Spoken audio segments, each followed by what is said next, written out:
ଆପଣମାନଙ୍କ ପାଇଁ ନେଇକି ଆସିଛି ଆଜି ସକାଳର କେତୋଟି ଗୁରୁତ୍ୱପୂର୍ଣ୍ଣ ଖବର। ସେଥିପାଇଁ ଭିଡିଓକୁ ଶେଷ ପର୍ଯ୍ୟନ୍ତ ଦେଖିବାକୁ ମୋର ଅନୁରୋଧ। ଚାଲନ୍ତୁ ଆଜି ସକାଳର ଖବର ଉପରେ ନଜର ପକାଇବା। ପ୍ରଥମ ଖବର, ଓଡ଼ିଶାରେ ଆରମ୍ଭ ହେଲା ଆୟୁଷ୍ମାନ ଭାରତ ଯୋଜନା। ଗତକାଲି ରାଜ୍ୟରେ ମିଳିତ ଭାବେ ଆରମ୍ଭ ହୋଇଛି ଆୟୁଷ୍ମାନ ଭାରତ ପ୍ରଧାନମନ୍ତ୍ରୀ ଜନ ଆରୋଗ୍ୟ ଯୋଜନା ଓ ଗୋପବନ୍ଧୁ ଜନ ଆରୋଗ୍ୟ ଯୋଜନା। ଏହା ସହ କାର୍ଡ ବିତରଣ ମଧ୍ୟ ଆରମ୍ଭ ହୋଇଛି। ରାଜ୍ୟରେ ଆୟୁଷ୍ମାନ ଭାରତ ପ୍ରଧାନମନ୍ତ୍ରୀ ଜନ ଆରୋଗ୍ୟ ଯୋଜନା, ଗୋପବନ୍ଧୁ ଜନ ଆରୋଗ୍ୟ ଯୋଜନା ଏବଂ ଆୟୁଷ୍ମାନ ବୟବନ୍ଦନା ଯୋଜନା ଲାଗୁ ହୋଇଛି। ଏହି ଯୋଜନା ଅଧୀନରେ ରାଜ୍ୟର ସ୍ୱାସ୍ଥ୍ୟ କ୍ଷେତ୍ରରେ ପରିବର୍ତ୍ତନ ଆସିବ ବୋଲି ଆଶା କରାଯାଉଛି। ଏହି କ୍ରମରେ ଓଡ଼ିଶା ଗସ୍ତରେ ଆସି କଟକରେ ପହଞ୍ଚି ଆୟୁଷ୍ମାନ ଭାରତ ଯୋଜନାର ଶୁଭାରମ୍ଭ କରିଛନ୍ତି ଜେପି ନଡ୍ଡା। ଆୟୁଷ୍ମାନ ଭାରତ ପ୍ରଧାନମନ୍ତ୍ରୀ ଜନ ଆରୋଗ୍ୟ ଅଧୀନରେ ଆୟ ନିର୍ବିଶେଷରେ 70 ବର୍ଷରୁ ଅଧିକ ବୟସର ସମସ୍ତ ବରିଷ୍ଠ ନାଗରିକଙ୍କୁ ସ୍ୱାସ୍ଥ୍ୟ ବୀମା ପ୍ରଦାନ କରାଯିବ। ଏଥିରେ 6 କୋଟି ବରିଷ୍ଠ ନାଗରିକଙ୍କ ସହ ପାଖାପାଖି 4.5 କୋଟି ପରିବାରକୁ ଲାଭ ଦେବା ଉଦ୍ଦେଶ୍ୟରେ ପାରିବାରିକ ଭିତ୍ତିରେ 5 ଲକ୍ଷ ଟଙ୍କାର ମାଗଣା ସ୍ୱାସ୍ଥ୍ୟ ବୀମା ସୁରକ୍ଷା ପ୍ରଦାନ କରିବାକୁ ଲକ୍ଷ୍ୟ ରଖାଯାଇଛି ବୋଲି ଖବର ମିଳିଛି। ପରବର୍ତ୍ତୀ ଖବର, ରାଜ୍ୟରେ ଥିବା ସରକାରୀ କଣ୍ଟ୍ରୋଲ ଦୋକାନରେ 5G ସୁବିଧା ଥିବା POS ଲଗାଯିବ। ଏବେ 4G POS ଥିବା ବେଳେ ଖୁବ୍ ଶୀଘ୍ର ଏହାକୁ ବଦଳାଇ ନୂଆ ଲଗାଯିବ। ଆବଶ୍ୟକତା ଅନୁସାରେ ଗୋଟିଏ କଣ୍ଟ୍ରୋଲ ଦୋକାନରେ ଗୋଟିଏ କିମ୍ବା 2ଟି 5G POS ଲଗାଯିବ ବୋଲି ରାଜ୍ୟ ଯୋଗାଣ ବିଭାଗ ପକ୍ଷରୁ ସୂଚନା ମିଳିଛି। ରାଜ୍ୟ ସରକାର ଏବେ ସାଧାରଣ ବଣ୍ଟନ ବ୍ୟବସ୍ଥା ଥିବା ହିତାଧିକାରୀଙ୍କ EKYC ପ୍ରକ୍ରିୟା ଜାରି ରଖିଛନ୍ତି। ଆଗକୁ ନୂଆ ରାସନ କାର୍ଡ ମଧ୍ୟ ଜାରି କରାଯିବ। ରାଜ୍ୟରେ ଏବେ 11,811ଟି FPS ରହିଛି। 2018 ମସିହାରେ ରାଜ୍ୟରେ ସରକାର ହିତାଧିକାରୀଙ୍କୁ ସ୍ୱଚ୍ଛତାର ସହ ଚାଉଳ ପ୍ରଦାନ କରିବା ଲାଗି POS ର ବ୍ୟବସ୍ଥା କରିଥିଲେ। ଏବେ 4G POS ରେ କାମ ଚଳୁଥିବା ବେଳେ ଅଧିକ ସଂଖ୍ୟକ ଲୋକଙ୍କ ତଥ୍ୟ ସଂରକ୍ଷିତ ରଖିବା ଓ ସ୍ପିଡ୍ ବଢାଇବା ଲାଗି 5G POS ବ୍ୟବସ୍ଥା କରାଯିବ। ରାଜ୍ୟ ଯୋଗାଣ ନିଗମ ଜରିଆରେ ଏହାକୁ ପ୍ରଦାନ କରିବା ଲାଗି ନିଷ୍ପତ୍ତି ନିଆଯାଇଥିବା ବିଭାଗର ଜଣେ ବରିଷ୍ଠ ଅଧିକାରୀ ସୂଚନା ଦେଇଛନ୍ତି ବୋଲି ଖବର ମିଳିଛି। ପରବର୍ତ୍ତୀ ଖବର, ରାସନ କାର୍ଡ EKYC କୁ ନେଇ ଆସିଲା ବଡ଼ ଅପଡେଟ୍। ଚଳିତ ମାସ 3 ତାରିଖ ସୁଦ୍ଧା ରାଜ୍ୟ ତଥା ରାଜ୍ୟ ବାହାରେ ଥିବା ହିତାଧିକାରୀଙ୍କୁ ମିଶାଇ ମୋଟ 3,67,613 ଜଣ ନିଜର ରାସନ କାର୍ଡରେ EKYC କରିସାରିଛନ୍ତି। ରାଜ୍ୟ ବାହାରେ ଥିବା 1.4 ଲକ୍ଷ ହିତାଧିକାରୀଙ୍କ EKYC କରାଯାଇଛି। ତାମିଲନାଡୁରେ ସର୍ବାଧିକ 47,000, କେରଳରେ 27,000, କର୍ଣ୍ଣାଟକରେ 11,000 ଓ ମେଘାଳୟ ଉତ୍ତରାଖଣ୍ଡରେ 2 ଜଣ ଲେଖାଏଁ ନିଜର EKYC କରିସାରିଛନ୍ତି। ଏବେ ବି ରାଜ୍ୟରେ 27,52,268 ଜଣ ନିଜର ରାସନ କାର୍ଡରେ EKYC କରିନାହାନ୍ତି। ରାଜ୍ୟ ସରକାର EKYC ଅପଡେଟ୍ କରିବାର ଅବଧିକୁ 5 ଥର ବଢାଇ ସାରିଲେଣି। ଶେଷ ଥର ଲାଗି ମାର୍ଚ୍ଚ 31 ତାରିଖ ପର୍ଯ୍ୟନ୍ତ EKYC କରିବା ଶେଷ ତାରିଖ ଧାର୍ଯ୍ୟ ହୋଇଥିଲା। ତଥାପି ଲକ୍ଷାଧିକ ଲୋକ EKYC ନ କରିଥିବାରୁ ଏହାର ଅବଧିକୁ ବଢାଯାଇଛି। ମାତ୍ର କେତେ ଦିନ ପର୍ଯ୍ୟନ୍ତ ଏହାକୁ ବଢାଯାଇଛି ତାହା ସ୍ପଷ୍ଟ ହୋଇପାରି ନାହିଁ ବୋଲି ଖବର ମିଳିଛି। ପରବର୍ତ୍ତୀ ଖବର, ପ୍ରଧାନମନ୍ତ୍ରୀ ମୁଦ୍ରା ଯୋଜନାରେ ଏଣିକି ମିଳିବ 20 ଲକ୍ଷ ଟଙ୍କା। ଗୋଟିଏ ପଟେ ବେକାର ଯୁବପିଢିଙ୍କ ପାଇଁ ମୋଦି ସରକାର ଆରମ୍ଭ କରିଥିଲେ ପ୍ରଧାନମନ୍ତ୍ରୀ ମୁଦ୍ରା ଯୋଜନା। ଏହି ଯୋଜନାକୁ 10 ବର୍ଷ ହୋଇଗଲାଣି। ହଜାର ହଜାର ବେକାର ଯୁବକ ଯୁବତୀଙ୍କୁ ରୋଜଗାର ବାଟ ଦେଖାଇଛି ଏହି ଯୋଜନା। ଏବେ ଏହି ଯୋଜନାକୁ ନେଇ ଆସିଛି ଖୁସି ଖବର। ପୂର୍ବରୁ ବିନା କୌଣସି ଗ୍ୟାରେଣ୍ଟିରେ କେନ୍ଦ୍ର ସରକାର ବେକାର ଯୁବପିଢିଙ୍କୁ ଏହି ଯୋଜନାରେ 10 ଲକ୍ଷ ଟଙ୍କାର ଋଣ ଯୋଗାଇ ଦେଉଥିଲେ। ହେଲେ ଏବେ 10 ନୁହେଁ 20 ଲକ୍ଷ ଟଙ୍କାର ଋଣ ମିଳିବ। ତେବେ ଏହା କେବଳ ତରୁଣ ହିତାଧିକାରୀଙ୍କୁ ମିଳିବ। ଅନ୍ୟମାନଙ୍କୁ ପୂର୍ବ ପରି 10 ଲକ୍ଷ ଟଙ୍କାର ଋଣ ମିଳିବ। ଗତ 2015 ଏପ୍ରିଲ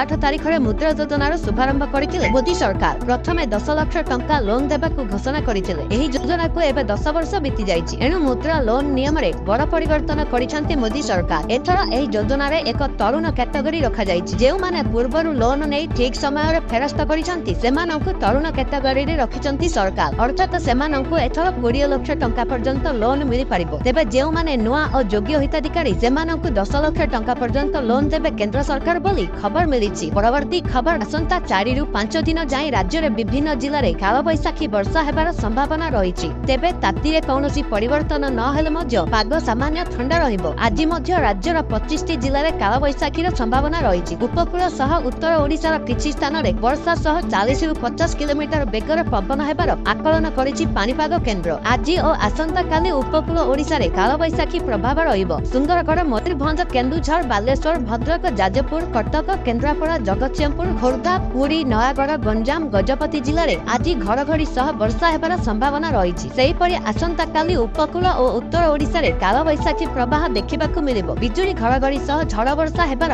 ସମ୍ଭାବନା ରହିଛି। 14 ତାରିଖ ଠାରୁ ପାଗରେ ସାମାନ୍ୟ ପରିବର୍ତ୍ତନ ଆସିବ। ତାପମାତ୍ରା ପୁଣି ଥରେ ବଢିପାରେ ବୋଲି ଆଞ୍ଚଳିକ ପାଣିପାଗ ବିଜ୍ଞାନ କେନ୍ଦ୍ର ପକ୍ଷରୁ ପୂର୍ବାନୁମାନ କରାଯାଇଛି ବୋଲି ଖବର ମିଳିଛି। ପରବର୍ତ୍ତୀ ଖବର, ରାଜ୍ୟ ସରକାରଙ୍କୁ ପାଣି ଚିନ୍ତା। ଆହୁରି 21,300 ନଳକୂପ ଖୋଳିବାକୁ ସରକାରଙ୍କ ଅନୁମୋଦନ। ରାଜ୍ୟରେ ବଢିଛି ଜଳ ସଂକଟ। ଏଥିପାଇଁ ପୂର୍ବ ସରକାରଙ୍କୁ ଦାୟୀ କରିଛନ୍ତି ପଞ୍ଚାୟତ ରାଜ ଓ ପାନୀୟ ଜଳ ବିଭାଗ ମନ୍ତ୍ରୀ ରବି ନାରାୟଣ ନାୟକ। ମନ୍ତ୍ରୀ କହିଛନ୍ତି 24 ବର୍ଷର ସରକାର ପାଣିକୁ ଗୁରୁତ୍ୱ ଦେଉନଥିଲେ। ରାଜ୍ୟରେ 5,20,000 ନଳକୂପ ଥିଲା। 21,300 ନଳକୂପ ଖୋଳିବା କରିବାକୁ ନୂଆ ସରକାର ଅନୁମୋଦନ ଦେଇଥିବା ମନ୍ତ୍ରୀ କହିଛନ୍ତି। ଜଳ ସଂକଟର ଅଭିଯୋଗକୁ ବିଭାଗ ଗୁରୁତ୍ୱ ଦେଉଛି। ଯେଉଁଠି ବି ଜନସାଧାରଣ ଅଭିଯୋଗ କରିବେ ବିଭାଗ 7 ଦିନ ମଧ୍ୟରେ ତାର ସମାଧାନ କରିବ ବୋଲି ଖବର ମିଳିଛି। ପରବର୍ତ୍ତୀ ଖବର 4ଟି ଜିଲ୍ଲାରେ ପ୍ରତିଷ୍ଠା ହେବ ନୂଆ ମେଡିକାଲ କଲେଜ। ମୁଖ୍ୟମନ୍ତ୍ରୀ କଲେ ବଡ଼ ଘୋଷଣା। କେଉଁ ଜିଲ୍ଲାରେ ହେବ ଜାଣି ନିଅନ୍ତୁ। ଗୋଟିଏ ପଟେ ରାଜ୍ୟ ସରକାର ସ୍ୱାସ୍ଥ୍ୟ ଭିତ୍ତିଭୂମିକୁ ଅଧିକ ସୁଦୃଢ଼ କରିବାକୁ ଗୁରୁତ୍ୱ ଦେଉଛନ୍ତି। ଜନସାଧାରଣଙ୍କ ଚିକିତ୍ସା ପାଇଁ ବ୍ୟାପକ ପଦକ୍ଷେପ ନେଉଛନ୍ତି। ଆଗାମୀ ଦିନରେ ରାଜ୍ୟରେ ଚିକିତ୍ସା ସେବା ବ୍ୟବସ୍ଥା ଆହୁରି ଅଧିକ ମଜବୁତ ହେବ। ଭଦ୍ରକ, ଜଗତସିଂହପୁର, ଢେଙ୍କାନାଳ ଏବଂ ନବରଙ୍ଗପୁର ଜିଲ୍ଲାରେ ନୂଆ ମେଡିକାଲ କଲେଜ ପ୍ରତିଷ୍ଠା ହେବ। ରାଜ୍ୟରେ ଆୟୁଷ୍ମାନ ଭାରତ ପ୍ରଧାନମନ୍ତ୍ରୀ ଜନ ଆରୋଗ୍ୟ ଯୋଜନାର ଶୁଭାରମ୍ଭ ଅବସରରେ ମୁଖ୍ୟମନ୍ତ୍ରୀ ମୋହନ ଚରଣ ମାଝୀ ଶୁକ୍ରବାର ଏହା କହିଛନ୍ତି। ଯୋଜନାର ଶୁଭାରମ୍ଭ ସମାରୋହକୁ ସମ୍ବୋଧିତ କରି ମୁଖ୍ୟମନ୍ତ୍ରୀ ଶ୍ରୀ ମାଝୀ କହିଛନ୍ତି ଯେ ରାଜ୍ୟରେ 4ଟି ନୂଆ ମେଡିକାଲ କଲେଜ ପ୍ରତିଷ୍ଠା ପାଇଁ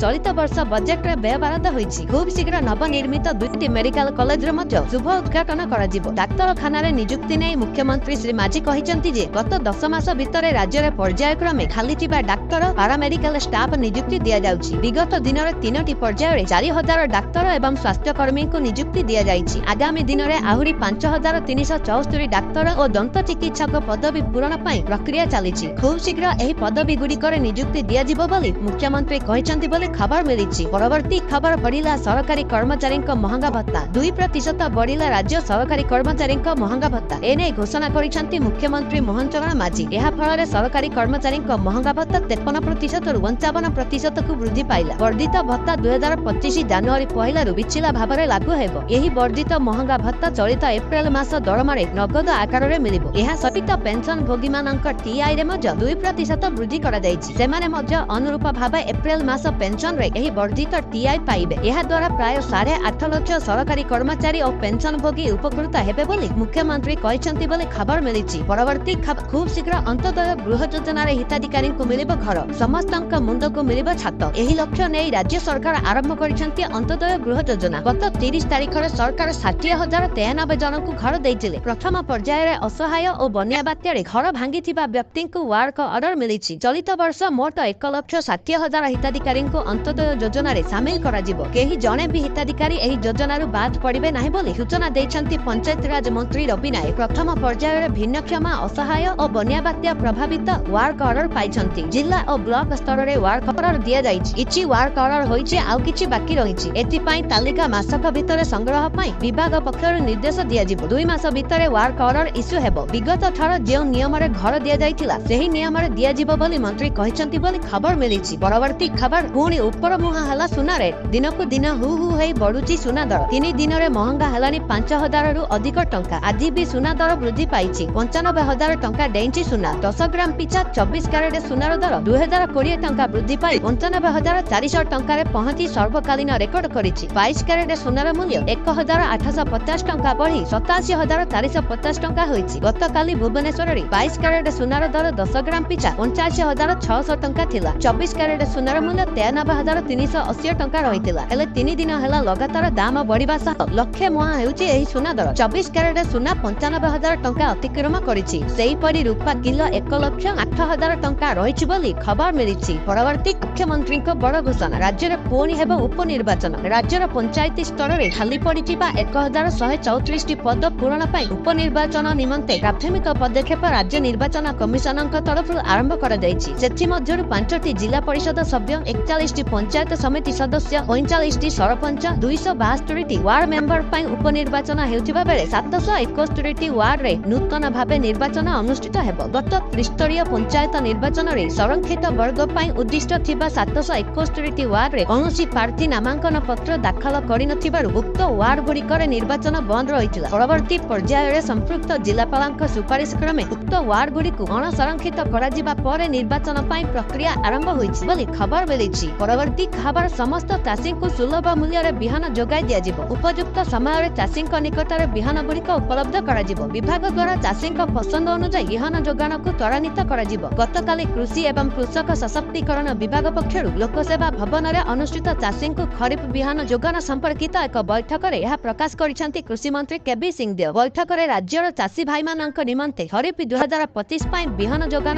ଆବଶ୍ୟକତା ଓ ଉପଲବ୍ଧି ଉପରେ ବିଶେଷ ଭାବେ ଆଲୋଚନା କରାଯାଇଥିଲା। ସେହିପରି ବିଭିନ୍ନ କିସମ ବିହନର ଗୁଣବତ୍ତା ନିଶ୍ଚିତ କରିବାକୁ ନିୟମିତ ନମୁନା ସଂଗ୍ରହ ଏବଂ ପରୀକ୍ଷା ପାଇଁ ମନ୍ତ୍ରୀ ପରାମର୍ଶ ଦେଇଥିଲେ। ବିଶେଷ କରି ଖରିଫ ଋତୁରେ ପନିପରିବା ମଞ୍ଜି କ୍ରୟ ଓ ଯୋଗାଣ ଉପରେ ଧ୍ୟାନ ଦେବାକୁ ସେ ଅଧିକାରୀମାନଙ୍କୁ ନିର୍ଦ୍ଦେଶ निर्देश देइथिले। कृषि विभाग सचिव डॉक्टर अरविंद पारिक कहिथिले जे कृषकंकु गुणात्मक बिहन जोगाण उपरे गुरुत्व दिया जाउछि। उभय केंद्र एवं राज्य सरकारक सब्सिडी चाषींकु डीबीटी मोड रे प्रदान करा जिवो। बैठक रे उद्यान कृषि निर्देशक निखिल पवन कल्याण, कृषि विभागर निर्देशक शुभम सक्सेनाଙ୍କ समेत अन्य माने जोग देइथिले बोली खबर मिलिछि। परवर्ती खबर मुताबिक राज्यर सर्वोच्च स्थान देवमाली रे कटकणा लागू होइछि। अमानिया हेले दृढ़ कार्यानुष्ठान नियाजिवो। गोटिए पटे प्राकृतिक परिवेश को स्वच्छ रखिबा लक्ष्य रे कोरापुट जिला प्रशासन देवमाली रे कटकणा लागू करिसंति। जिला प्रशासन पक्षरु भारतीय नागरिक सुरक्षा संहिता 2023 आधार रे एहा लागू करिछि। राज्यर सर्वोच्च एवं जैव विविधता तथा पर्यटक मानकर आकर्षणीय केंद्र होइतिबारु जिला प्रशासन एहार सुरक्षा और स्वच्छता उपरे गुरुत्व देबा सहित कटकणा लागू करिसंति। एनै जिलापाल भी कीर्तिवासन निर्देशनामा कहिसंति। देवमाली हिल टॉप राति 8 टारु सकाळ 5टा जाय पर्यटक माने रहि परिबे नाही। राज्य सरकार तथा राज्य सरकारक द्वारा स्वीकृति प्राप्त संस्था माध्यम रे बुकिंग करिथिबा नियम अनुसार देवमाली हिल टॉप बुली परिबे। जिला प्रशासन द्वारा अनुमति बिना कौनसी व्यक्ति देवमाली हिल टॉप रे राति सारा बुली परिबे नाही। सेहिपरि दर्शक माने कौनसी प्लास्टिक साथी रे नै परिबे नाही एवं नियम उल्लंघन कले उल्लंघनकारीक विरुद्ध रे कार्यानुष्ठान नियाजिवो। पर्यटक माने सेमानकर आवर्जना गुड़िक एने तेने